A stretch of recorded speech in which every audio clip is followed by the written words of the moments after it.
আমরা লক্ষ্য করেছি যে সারা দেশ থেকে বিভিন্ন সন্ত্রাসীরা সেখানে গিয়ে আশ্রয় নিয়েছে এবং গতকালকে একটা নেক্কারজনক ঘটনা সেখানে ঘটেছে।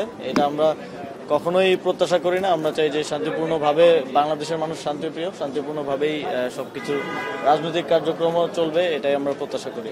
গতকালকে আইন শৃঙ্খলা রক্ষাকারী বাহিনীর যে ভূমিকা ছিল, এগুলো নিয়ে কি আপনি সন্তুষ্ট? আইন শৃঙ্খলা রক্ষাকারী বাহিনী তো আমার মতে আমি যতটুকু দেখেছি ভালো ভূমিকা পালন করেছে এবং তারা সফলভাবে সেখান থেকে প্রত্যেককে ইভাকুয়েট করতে পেরেছে এবং আশা করছি আমাদের স্বরাষ্ট্র মন্ত্রণালয়ের লিডারশিপে যারা এই ঘটনাগুলো ঘটিয়েছে, অস্ত্রশস্ত্র সহ হামলা করেছে, তারা গ্রেফতার হবে। সামাজিক মাধ্যমে কেউ কেউ বলছেন কালকে যদি এনসিপি যদি কলকাতা না যেত হয়তো এই ঘটনাটা এড়িয়ে যেত। এই বিষয়টা আর আমার বিষয় না, এটা এনসিপিকে প্রশ্ন করলে ভালো হয়। ছাত্রলীগকে তো নিষিদ্ধ করা হয়েছে, কিন্তু বিভিন্ন গণমাধ্যমে এবং আপনারা এনসিপি বারবার ছাত্রলীগ শব্দটা বলছেন, এটা কি আসলে ঠিক কিনা? এরা একটা বলছে কোনটা বুঝিনি আপনার প্রশ্ন। ছাত্রলীগকে সরকার নিষিদ্ধ ঘোষণা করেছে, কিন্তু আমরা দেখছি বিভিন্ন গণমাধ্যমে এবং আপনারা এনসিপি ছাত্রলীগ শব্দটা ইউজ করছেন। জিনিসটা আপনারা কেন বা নিষিদ্ধ করে? এটা কি ছাত্রলীগ তো নাই, তাহলে কি সন্ত্রাসী না ছাত্রলীগ, কোনটা? আমি তো সবসময় সন্ত্রাসী সংগঠন বা নিষিদ্ধ সংগঠন হিসেবেই বলে থাকি।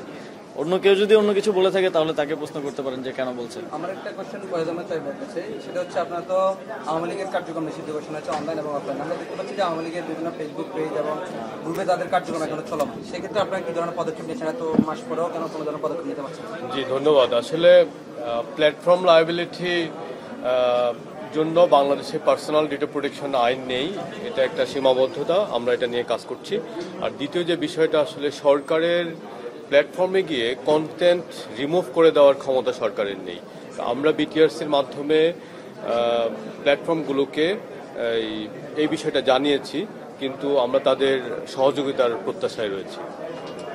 রিমুভ করে দেওয়ার যদি বিধান আসে, সেক্ষেত্রে ব্যক্তি স্বাধীনতায় বা সরকার প্ল্যাটফর্মে গিয়ে কন্টেন্ট রিমুভ করে দেওয়ার ক্ষমতা রাখে না এবং সরকারের সেই মেকানিজমও নেই। আমরা যেটা করতে পারি, বাংলাদেশের আইনে প্ল্যাটফর্মগুলোকে রিকোয়েস্ট করতে পারি, যেমন মেটা এবং গুগল সহ অন্যদেরকে রিকোয়েস্ট করতে পারি যে তোমরা এই কাজটা করো, তবে তারা এটা করতে বাধ্য নয়।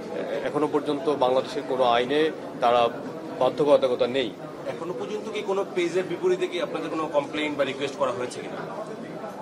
কোনো পেজের বিপরীতে আমরা স্পষ্টভাবে করিনি, তবে স্বাভাবিকভাবে বাংলাদেশের প্রজ্ঞাপন যেটা বলা হয়েছে যে এরা সন্ত্রাসী সংগঠন এবং এদের পেজগুলোকে টেক ডাউন করার ব্যাপারে জানানো হয়েছে, কিন্তু আমরা তাদের মতামতের রেসপন্সের অপেক্ষা করছি। তাদের পেজগুলোতে প্রচার করা হচ্ছে গতকাল যে সংঘর্ষের ঘটনা ঘটেছে, ওই সময় ইন্টারনেট বন্ধ করার ইন্টারনেট বন্ধ করার ঘটনাটা সর্বৈব মিথ্যা।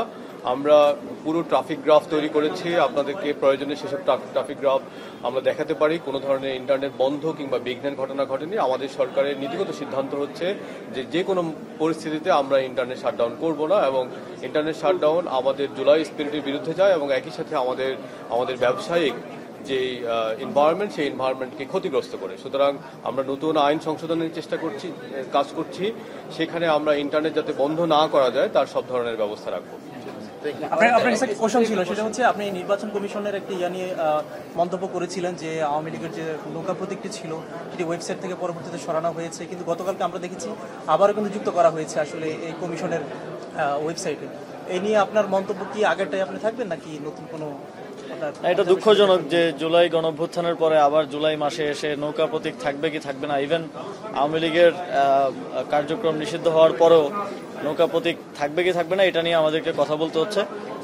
উইথ অল ডিউ রেসপেক্ট, যেহেতু আমাদের ইলেকশন কমিশন সাংবিধানিক প্রতিষ্ঠান এবং আমি সরকারের একটা অংশ হিসেবে না, আমি বাংলাদেশের একজন নাগরিক হিসেবে এবং জুলাইয়ে যারা জীবন দিয়েছে, যাদেরকে হত্যা করা হয়েছে,